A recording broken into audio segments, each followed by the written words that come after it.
This is Conversations with the Citizen. I'm your host, Tia Carroll Jones. I'm here today with State Representative LaShawn Ford, who represents the 8th District. Welcome to the show. Thank you, Tia. Thank you for having me. Thanks for being here. Tell us a little bit about yourself. Well, I'm LaShawn Ford. I'm 40. Am I 49? Yes, it's going so fast. Okay. I remember being 16, but I'm 49. Okay. And grew up on the west side of Chicago.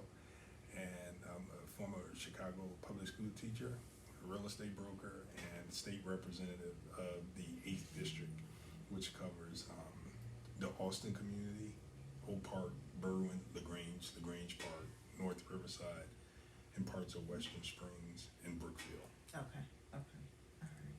So why did you just have a birthday? I had a birthday February 28th. Oh, so okay. Now I'm 49. Okay. So why at 48, and did you request a screening for prostate cancer?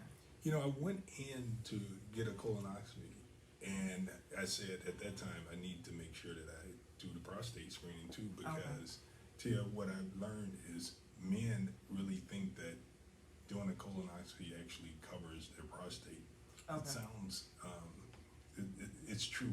People say, oh no, I've had my prostate screening because they did a colonoscopy, but men should do both. And we know women also have colonoscopies as well. Right. How did it feel when you were told that you had prostate cancer? You know, I just, when you find out that you have prostate cancer, it's one thing, but then when you find out how severe and how aggressive is another. So right away, it's a shock that to have the big diagnosis of cancer. Right. I mean, you know, people, you don't want to be told by a doctor that you have cancer. So automatically you start thinking that this could be a death sentence. Right. So it is one of the times that you have in your life that you start facing, or you think you're facing death. And that's why it's important to make sure that you stay close to a doctor, because it could have been a death sentence if I had not gotten that early diagnosis to correct the problem. And what would you tell other black men your age and even younger about getting a prostate cancer screening? Yeah, so what's different is science doesn't really include black people in the science. It's a mainstream science, and black people are still not in the mainstream. And I would think that, one, I would tell black men to advocate for themselves to make sure that they ask for these certain screenings. It's, if you have insurance, then you can get it. It's not like you can't afford it. So if you have insurance, your insurance covers it, which means that whether you have Blue Cross and Blue Shield or Medicaid, you're covered. So you shouldn't let insurance be a factor of whether or not you simply ask the doctor to check your prostate. And so I would tell men, the science for the majority population says that you probably shouldn't get a screening until you're 55. But the doctor told me that at 48, that it appears that I could have had prostate cancer for 10 years. Because it was aggressive. So that means at 48, there's a likelihood that I had prostate cancer growing in me as early as 38. And when I asked for the prostate exam, I was diagnosed. And had I waited for the science to tell me to wait until I'm 55, it would have been a death sentence. So the doctor was very happy that I had requested a prostate exam and screening when we got that diagnosis back. And I'll tell you, Tia, it's going to be important that men realize that their doctors that subscribe to the mainstream medicine will push back and say, you don't need to have it. Right. You don't have to listen to them. You have to tell them, this is what I want. Because black men die at a rate of 2 to 1 to white males. And that's where the disparity comes in at, because black men are diagnosed later than white men, and that's why black men die 2 to 1 to white men. And so if you just simply become aware and get your diagnosis, then black men will not die at that rate. And so that kind of leads me into my next question with your experience with the doctor, because when we talk about health disparities in the black community, there's also something that happens where black patients have to advocate for themselves. After the first doctor told you it was unnecessary, why did you go to a second doctor, and how important is it to advocate for yourself with those doctors? Yeah, so my primary physician, one, subscribed and believes in the science that, it's his teaching. And that's what the mainstream doctors believe. In fact, most doctors believe that it's 55. And so advocating for myself, it just simply said, I'm going to have my colonoscopy. I need this doctor to make sure that he also give me, do the blood work for prostate. Okay. It was just that simple. And we got the results, and I'm cancer free. Right. So it's really amazing. I mean, it's like for women with breast cancer, early detection helps save lives, keeps the cancer from growing in and metastasizing. And science is so good that we could catch it, destroy it, and live a healthy life.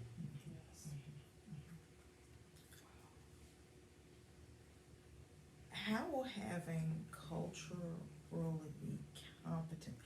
competence training in the medical field ensure black people's voices are heard in the doctor's office? So here's what's amazing. We talk about critical race theory, and people think that critical race theory, I've been pushing for critical race theory education for police. Okay. But doctors need it too. Right. Journalists need it. Everyone that's dealing with people need to understand critical race theory to get rid of their biases. Right.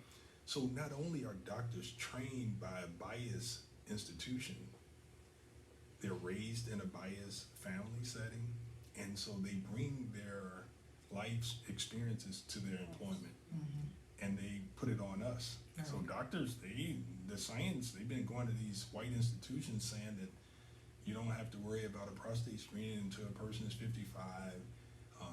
Black people, they're going to die anyway. We don't have to worry about them because they're just predisposed to this type of health. But it's not true.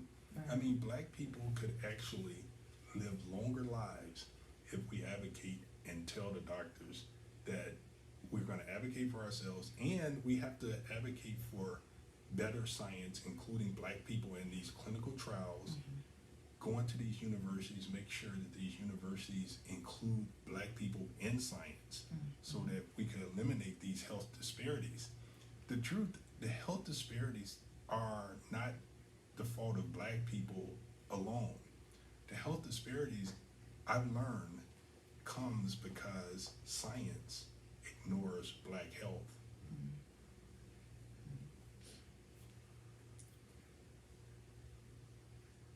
Why is early detection of these diseases so important for better health outcomes? Yeah, so what happened in my case, you could eliminate the cancer before it becomes metastasized throughout. So we detected it pressing up against the prostate, and the doctor was hoping and praying and did the work to make sure, hoping that it didn't leave the prostate.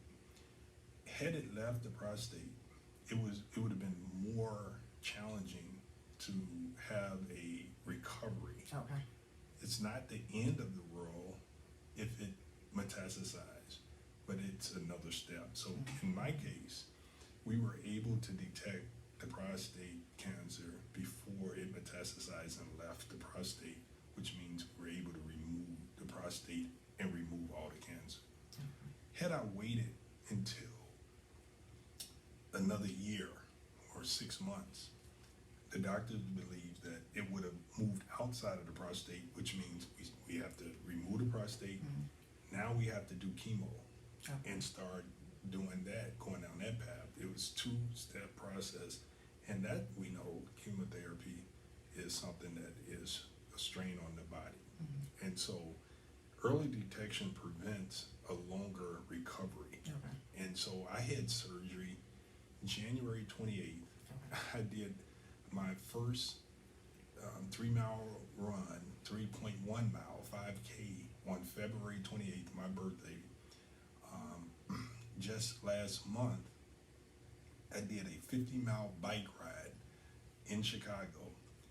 That right there is a blessing, and what it tells me is early detection prevents, saves lives, and help you recover faster. So I'm recovered, you know, and that's a blessing to know that I'm cancer free. We didn't announce anything until we did the surgery. I didn't want anyone to look at me as a person with cancer. I wanted to announce that I had cancer and I beat it. That's why I never told anyone that I had cancer. Very few people, even in my family, knew. Because when you tell them, that becomes a strain on the family, and that becomes even more pressure on you, because now everyone's asking you about, well, what's next? You know. So I had some very strong people in my life that helped me get through it, and we believe that, you know, once we got the prognosis back from after the surgery, once we knew that there was no more cancer, once we knew that we were recovered, or I was recovered, we announced it, and to show people that this is just a procedure. So don't be afraid. You better be afraid if you don't get an exam, if you don't have a doctor that you can talk about your health with. So if you haven't, as a male 30, 40 years old, if you don't have a relationship with a doctor and you haven't talked about your prostate and your colon health, you should be afraid. Don't be afraid to go to the doctor. I mean, I think about men in particular. I know they know where they're going to get that oil change for their car, where they're going to wash their car, and who they're going to go to fix their car. But do they know the doctor there for their health?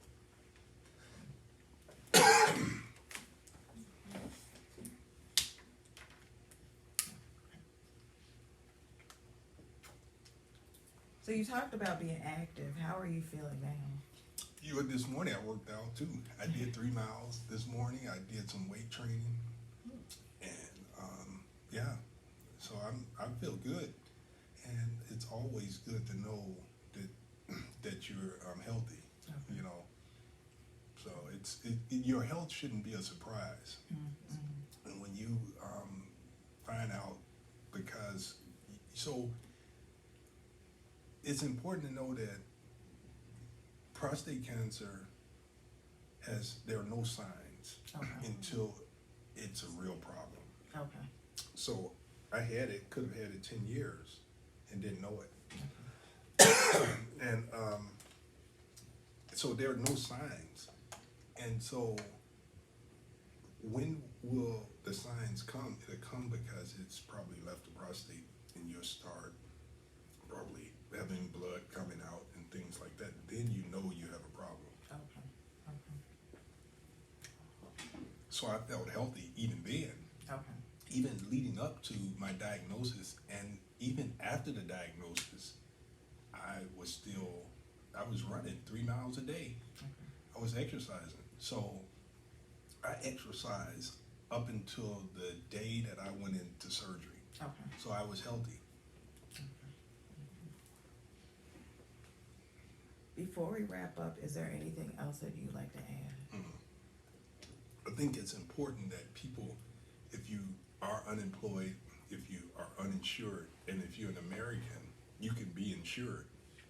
one of the things that President Obama did, I see a beautiful picture up there of the president, and one of the things that he did was fought to make sure that people have access to health insurance.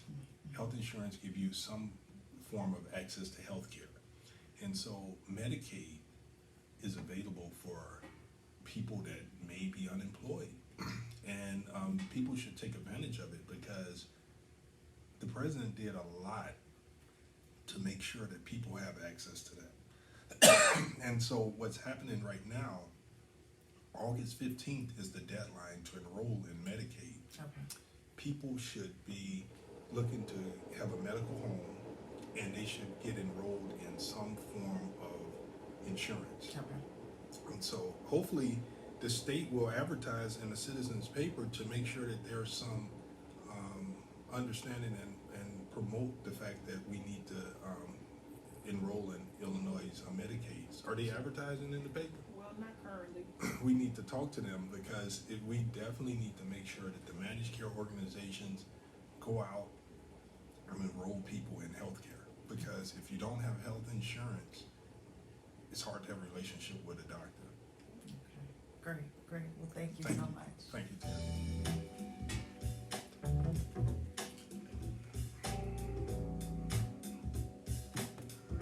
Remember to make plans to join us again next week for Conversations with the Citizen, the place where real news